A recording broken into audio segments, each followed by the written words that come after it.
Hello, and welcome to the second episode of my hex casting tutorial series. In this episode, we'll be looking at how to navigate the Hex Notebook. We'll be looking at some concepts that I forgot to mention in the previous video, how to read and write iotas from objects, and how to create number iotas. One thing that I forgot to mention in the previous video is that all of your hexes have a limited range. This range is 32 blocks. And so if I were to, for example, try and use the raycast mantra from the previous video, from this distance, it should work perfectly fine.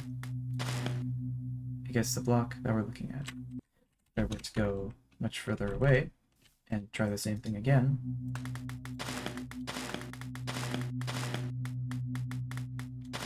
it doesn't work because it's outside of the range. Another thing is that you can draw patterns in different rotations as long as the sequence of lines, I guess you could say, is the same. So the pattern to get your own entity iota last video is drawn like this normally, but if for any reason, if you wanted to, you could also try it like this, which is the same shape, just rotated a little bit clockwise. And you can try it like this, you can try it like this, you can try it like this. Yeah, you can do this with any pattern as long as it doesn't conflict with an existing pattern.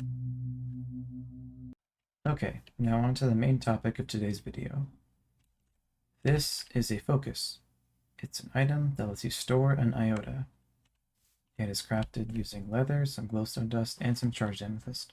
This does mean you'll have to go to the nether to create this item. Grab one. So to use a focus, what you need to do is hold it in your offhand. And now you can create any iota you want. I'll create an iota of myself. That's my username. And what you need to do is draw this pattern. If I were to draw it, it takes the top iota of the stack and stores it into the object in my other hand. In this case, the focus. If we were to look at the focus in my inventory, it says contains suo sauce, my username. Now, if we want to get this iota from the object, you write this pattern. It's similar to the other one, but instead of going under here, you go over it. It gets the iota that was in the object. The other item here is an abacus. You can craft this using planks, sticks, and 3 amethyst shards. The purpose of this item is to allow you to easily create number iotas. Basically what you can do is, by holding shift and scrolling, you can change the number on the abacus.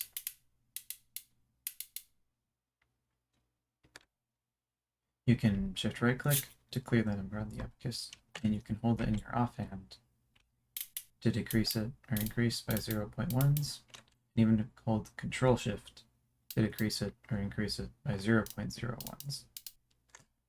So now if you went to your inventory, hovered over it, it'll say contains the number that you put into it. You can use this pattern to get the iota from the abacus in the same way that you would get an iota from a focus. Just hold the abacus in your offhand, draw the pattern, and there you go. You have the number from the abacus on your stack. Okay, now let's talk about the Hex Notebook a little bit. Once you open it, you can go to the Patterns section to find a list of different chapters that cover patterns on how to do different things. Last video, we looked at a lot of the patterns from the basic patterns section. We went in here, we could see the Mind's Reflection, which is the pattern we used in the last video to get our own iota. This down here with the arrow is the, you could say, input and output of a pattern. This one has no input and outputs an entity of the caster. This one, for example, is the other one we used in the last video to get the head of an entity.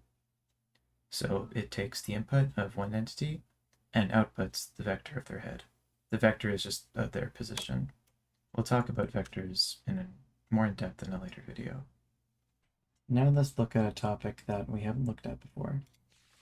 Mathematics, for example. This is the additive distillation, so this is basically just how you add numbers. When a slash is in the input section, that means that it can be one or the other. So in this case, the iota can be either a number or a vector. Let's go grab our abacus again. And let's use the pattern that we looked at before. First, let's put the abacus in our offhand and grab the number from the abacus. And then let's just change the number a little bit. Let's change it to 13 or 16. And now let's get that number. And now we have the two inputs of the additive distillation. So now we draw the pattern. And it adds the two numbers together to 21. So now going through this section a little bit more, let's look at a few more examples. Subtractive distillation is very similar, just it subtracts instead of adds. Multiplicative, you know all this stuff. Let's go to stack manipulation. Oh yes, this is a very important pattern. If you make a mistake or just want to get rid of something, you can draw the novice's something, what was it again? Novice's gambit to get rid of the iota at the top of the stack. Boom. It's like an undo button. Now we can look at the jester's gambit. If you make a mistake and somehow end up having two iotas in the wrong order, you can use the jester's gambit to swap the top two iotas of the stack. Let's draw it like this. And they're swapped. I'm just gonna draw this a few more times.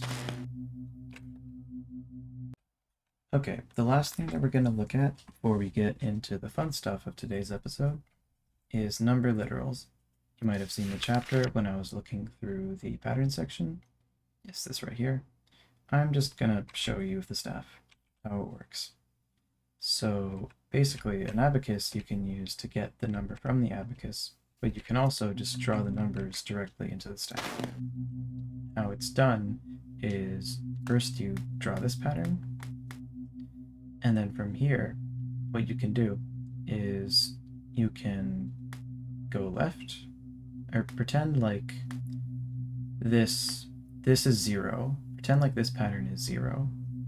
And now going like this adds 5, going like this adds 1, and going like this adds 10. And it's relative to where the line is currently going.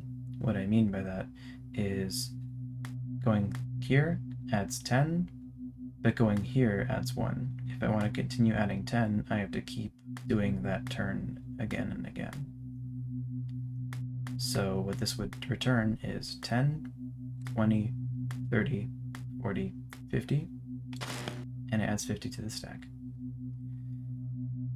If I did it again, and I went forward 1 again, that would be 2.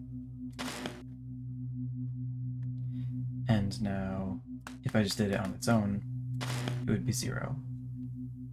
You can do negative numbers in the exact same way, except instead of starting like this, you start up like this, sort of like upside down. So if I went up like this, it would be -5. There we go. You can do multiplications with these number literals by doing essentially like if I got 3 from here, doing a hard right divides it by 2, and doing a hard left multiplies it by 2. So 3 multiplied by 2 is 6, return 6, and now if I did 10, and then did a hard right, relative to the line again, hard right, it would return 5, because 10 divided by 2 is 5.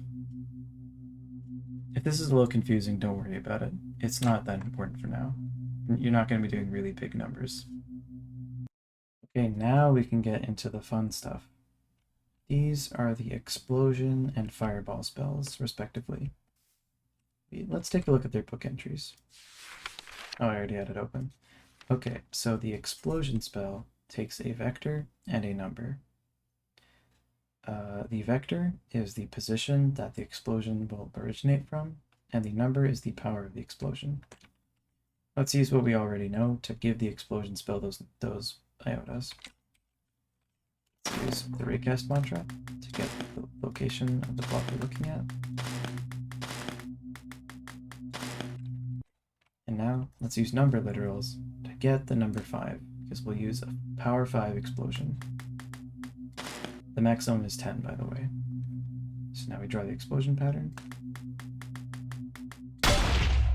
And boom. It destroyed the explosion scroll too, but that's fine. Now, oh yeah, I was testing the spell earlier. Now let's look at this. This is the fireball scroll. It looks similar, but it's actually drawn in a different way. And if we looked at the entry in the book, it's rotated a little bit. I talked about how you can rotate patterns, but this is just how I remember to draw it. Well, you drew the explosion spell like this. The fireball spell, if you were to look at the scroll, is drawn like this. It's slightly different. The only difference between explosion and fireball is fireball costs a little bit more amethyst to use, but it creates fire around the explosion area. Okay, that's pretty much everything for today's video. But before we wrap up, I just want to say that while we're just using the base hex casting for 1.19.2 right now, later on we'll be looking at some add-ons for the mod, mostly Hexel and Hexgloop, but we'll also be looking at some lesser known ones too that I find really interesting. But until then, that's everything. Bye-bye.